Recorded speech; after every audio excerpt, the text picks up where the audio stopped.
अस्सलाम वालेकुम, welcome back to Innovate IT Zone. आज का वीडियो लेक्चर हमारा है introduction to the cluster and grid computing and इनके दरमियान में क्या डिफरेंसेस हैं। आज की वीडियो में हम लोग डिटेल के साथ और बहुत ही इजी एग्जांपल के साथ इसको समझने वाले हैं, जिससे आपको ये कभी नहीं भूलेगा कि ये होता क्या है। ठीक है, तो हम लोग विदाउट टाइम वेस्टिंग जो है इसको स्टार्ट करते हैं। सबसे पहले हम लोग देख लेते हैं कि हमारे पास जो है क्लस्टर एंड ग्रिड कंप्यूटिंग होती क्या है। What is the cluster computing, and ये आपके फाइनल एग्जाम्स में, आपके मिड्स एग्जाम्स के लिहाज से ये इंतहाई इंपॉर्टेंट क्वेश्चन है। अब क्लस्टर कंप्यूटिंग का मतलब होता है कि जो मल्टीपल कंप्यूटर्स होते हैं, जिनको हम लोग नोड्स भी बोलते हैं, वो एक दूसरे के साथ किसी ना किसी नेटवर्क के थ्रू जो होते हैं वो कनेक्टेड होते हैं और एक ही सिस्टम के ऊपर काम कर रहे होते हैं। ठीक है, इसलिए हम इसको क्लस्टर बोलते हैं। इन सब की लोकेशन एक ही जगह पर होती है, लेकिन एक ही टास्क, एक सिंगल टास्क को मल्टीपल कंप्यूटर्स में नेटवर्क के थ्रू डिवाइड कर देते हैं। जैसे कि इमेजिन करें कि आप में से कई स्टूडेंट जो होते हैं वो एक ही प्रोजेक्ट पे काम कर रहे हैं, लेकिन वो एक ही जगह पर हैं, अपने फॉर एग्जांपल कंप्यूटर लैब के अंदर है।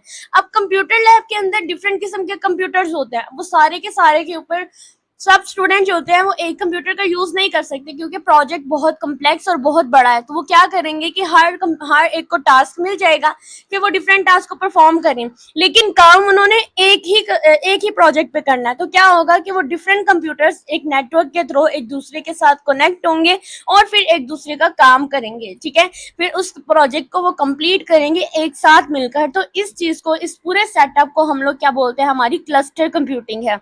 इसके बाद अगर हम लोग बात करते हैं हमारी ग्रिड कंप्यूटिंग की, तो ग्रिड कंप्यूटिंग भी क्लस्टर कंप्यूटिंग जैसे ही होती है, लेकिन डिफरेंस इसमें मेन जो है वो लोकेशन का होता है। ग्रिड कंप्यूटिंग में भी होता है कि डिफरेंट कंप्यूटर्स जो होते हैं वो एक ही प्रोजेक्ट के ऊपर काम कर रहे होते हैं, एक ही टास्क के ऊपर परफॉर्म कर रहे होते हैं, लेकिन ये डिफरेंट सिटीज, डिफरेंट कंट्रीज में काम कर रहे होते हैं। जैसे कि आप एग्जाम्पल ले लें कि आपकी जो है वो यूनिवर्सिटी की एक ब्रांच जो है वो लाहौर में है, एक कराची में है, एक इस्लामाबाद में है, लेकिन इन्होंने एक ही साइंटिफिक प्रोजेक्ट के ऊपर काम करना है। तो क्या होगा कि वो एक दूसरे के साथ कोलैबोरेट करेंगे किसी ना किसी तरह से। जैसे आप कह सकते हैं गिट हब पे एक दूसरे के साथ कोलैबोरेट करके अपने कोडिंग शेयरिंग कर रहे होते हैं, अपनी फिर एक ही प्रोजेक्ट पे काम कर रहे होते हैं। तो इस तरह जो भी वो काम कर रहे होते हैं वो एक ही प्रॉब्लम को सॉल्व करने के लिए लगे होते हैं। तो वो हमारे पास होती है ग्रिड कंप्यूटिंग। ठीक है, और I hope so in example से आपको ज्यादा अच्छे से समझ आया होगा। पहले जो हमने पढ़ा क्लस्टर कंप्यूटिंग, और क्लस्टर कंप्यूटिंग में क्या होता है कि फॉर एग्जांपल एक ही आपका रूम है, एक ही आपकी जगह है। ठीक है, और इसमें आपका कंप्यूटर एक ये है, एक कंप्यूटर ये है, एक कंप्यूटर ये है। अब क्या होगा कि ये तीनों किसी ना किसी नेटवर्क के थ्रू जो होते हैं वो एक दूसरे से कनेक्टेड होते हैं, और जो टास्क परफॉर्म कर रहे होते हैं वो एक सिंगल टास्क ही होता है जिसको ये परफॉर्म कर रहे होते हैं। ठीक है, और जो हमारा ग्रिड कंप्यूटिंग है उसमें ये कह सकते हैं कि डिफरेंट सिटीज और डिफरेंट कंट्रीज के जो कंप्यूटर्स होते हैं वो एक ही बड़े टास्क को सोल्व करने के लिए, एक ही टास्क को, एक ही प्रॉब्लम को सोल्व करने के लिए जो आपस में कनेक्टेड होते हैं, और हम उसको बोलते हैं हमारे ग्रिड कंप्यूटिंग होती है। इसमें क्या होता है, एक कंप्यूटर आपका लाहौर में है, एक कंप्यूटर आपका कराची में है, एक कंप्यूटर आपका इस्लामाबाद में है, एक गुजरांवाला में है। अब देखा डिफरेंट लोकेशंस थी, लेकिन क्या हुआ कि ये वर्चुअली तौर पे काम कर रहे हैं। अब वर्चुअली यानी किसी ना किसी सॉफ्टवेयर के थ्रू काम कर रहे हैं। अब जो पहले वाले था, जो हमने क्लस्टर पढ़ा, इसमें वो कोई लैन वैन किसी भी नेटवर्क के थ्रू जो होते हैं उसके साथ कनेक्टेड होते हैं, लेकिन ये जो होते हैं ये वर्चुअली एक दूसरे के साथ कनेक्टेड होते हैं। आप इसमें गिटहब का यूज कर सकते हैं कि वो एक दूसरे के साथ कोलैबोरेट करके जो है वो अपने काम को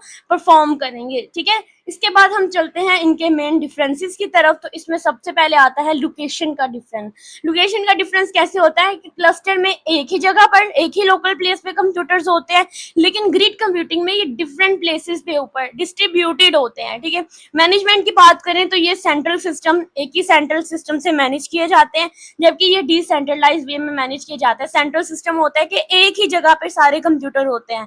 ठीक है, एक ही सेंट्रल लोकेशन पे उनका एक सेंट्रल हब होता है। लेकिन ग्रिड कंप्यूटिंग में क्या होता है, क्योंकि डिफरेंट लोकेशंस हैं, डिफरेंट कंट्रीज की लोकेशन है, डिफरेंट सिटीज की हैं, तो वो सेंट्रलाइज नहीं, वो डिसेंट्रलाइज्ड होता है। उसके बाद टास्क अगर हम टाइप बोलते हैं तो ये एक दूसरे के साथ टाइटली कनेक्टेड होते हैं। ऑब्वियसली एक ही रूम में सारे एक दूसरे के साथ टाइटली कनेक्टेड ही होते हैं ना, तो ये लूजली कनेक्टेड टास्क होते हैं, कहीं भी किसी भी लोकेशन पे हम इनको कनेक्ट कर सकते हैं। मेन पर्पस क्या होता है कि स्पीड और परफॉर्मेंस को इम्प्रूव करते हैं, लेकिन जो ग्रिड कंप्यूटिंग है इनका मेन पर्पस होता है रिसोर्सेज और डिफरेंट ऑर्गेनाइजेशन के क्रॉस जो होता है रिसोर्सेज को शेयर करना होता है। इसमें यूजुअली हम सेम और सिमिलर सिस्टम यूज करते हैं, जबकि इसमें हम लोग कई डिफरेंट किस्म के सिस्टम, जैसे कोई लैपटॉप पे काम कर रहा है, कोई पीसी पे काम कर रहा है, तो डिफरेंट सिस्टम की कॉन्फ़िगरेशन के थ्रू जो होता है वो हम लोग काम कर सकते हैं। अब इसमें हमारे पास रिसोर्सेज शेयरिंग आ सकती है। क्लाउड कंप्यूटिंग जो होती है, क्योंकि ये नोड्स के ऊपर काम करते हैं, तो ये मेमोरी, स्टोरेज और प्रोसेसिंग पावर को शेयर कर रहे होते हैं। इसमें जो टास्क होते हैं वो छोटे छोटे पार्ट्स में ब्रेक डाउन हो जाते हैं और इनको फिर हैंडल करना हम डिफरेंट नोड्स के थ्रू इनको हैंडल किया जाता है। ये मेनली पैरेलल प्रोसेसिंग में यूज किए जाते हैं, जहां एक ही टास्क को फौरन से साइमल्टेनियसली एक जैसे टास्क को ही परफॉर्म किया जा रहा होता है। उसके बाद ग्रिड कंप्यूटिंग की बात करते हैं, तो डिफरेंट सिस्टम जो होते हैं वो अपने पावर, सीपीयू, मेमोरी और स्टोरेज और स्पेयर पार्ट जो होते हैं वो डोनेट कर रहे होते हैं। यानी हर एक का अपना अपना होता है, वो अपने रिसोर्सेज भी शेयरिंग कर रहे होते हैं। इनका मेन फोकस कोलैबोरेशन का होता है डिफरेंट सिस्टम पर डिफरेंट जगहों के दरमियान में। ये बहुत ही लार्ज डिस्ट्रीब्यूटेड प्रोजेक्ट जो कि उनको आपस में कंबाइन करने की जरूरत होती है, तब ये काम कर रहे होते हैं हमारे ग्रिड कंप्यूटिंग में। ठीक है, इनकी एग्जांपल मैंने आपको प्रॉपर तरीके से दे दी, आप इसमें कोई भी एग्जांपल लिख सकते हैं। उसके बाद कॉमन यूजेस की बात करते हैं, तो ये super computing and high speed processing के लिए यूज किए जाते हैं, वेदर फोरकास्टिंग सिस्टम में यूज किए जाते हैं, साइंटिफिक सिमुलेशन जैसे फिजिक्स है, केमिस्ट्री है, इन लैब्स में भी इनका यूज किया जाता है। ये 3D रेंडरिंग यानी मूवीज और गेम्स वगैरह होते हैं, तो वहां भी ये यूज किए जाते हैं। High speed servers, banking system में भी हमारी क्लस्टर कंप्यूटिंग ही काम कर रही होती है। ग्रिड कंप्यूटिंग की बात करें तो मोस्टली इंटरनेशनल रिसर्च प्रोजेक्ट जो होते हैं वहां पर यूज किए जाते हैं। डीएनए एनालिसिस एंड जो भी हमारे बायोइन्फॉर्मेटिक्स होते हैं, यानी हॉस्पिटल में जितने भी मोस्टली काम होते हैं वहां पर भी, जैसे एक रिपोर्ट को आपने दूसरी रिपोर्ट में और फिर दोनों में क्या मॉडिफिकेशन आनी है, क्या उनमें नई नई चेंजिंग्स आनी है, उसमें काम किए जाते हैं और डिफरेंट किस्म की जगहों पर ये काम किए जाते हैं। ठीक है, उसके बाद अगर इनकी डायग्राम्स भी आप ड्रॉ कर सकते हैं जो आप इजीली जो है कनेक्ट करा सकते हैं। इसके लिए आपने क्या करना है, डायग्राम बनाने के लिए आपने 3 नोड्स लेने हैं, कोई चाहे 3 से ज्यादा भी ले सकते हैं। उन नोड को आपने आपस में कनेक्ट करवाना है बिल्कुल एक नेटवर्क के थ्रू, और इसको हम क्या बोलते हैं कि ये एक हमारा होगा क्लस्टर कंट्रोलर होता है।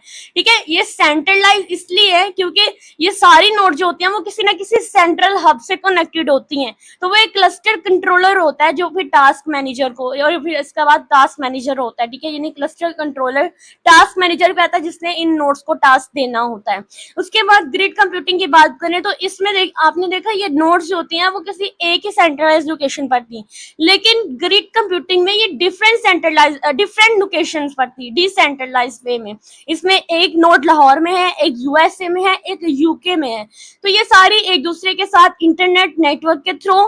ठीक है, उसके बाद फिर सेंटर में ग्रिड मिडलवेयर आता है और फिर डिस्ट्रीब्यूटेड टास्क होता है। ठीक है, उसके बाद हाँ, आप लोगों को नीचे वही डिटेल है जो हम लोगों ने डिस्कस कर ली है। ठीक है, तो ये था आज का हमारा टास्क, हमने इसको बहुत अच्छे वे में कंप्लीट कर लिया है। वीडियो अच्छी लगी हो वीडियो को लाइक करें और चैनल को भी सब्सक्राइब करें फर्दर वीडियोस के लिए। Thank you.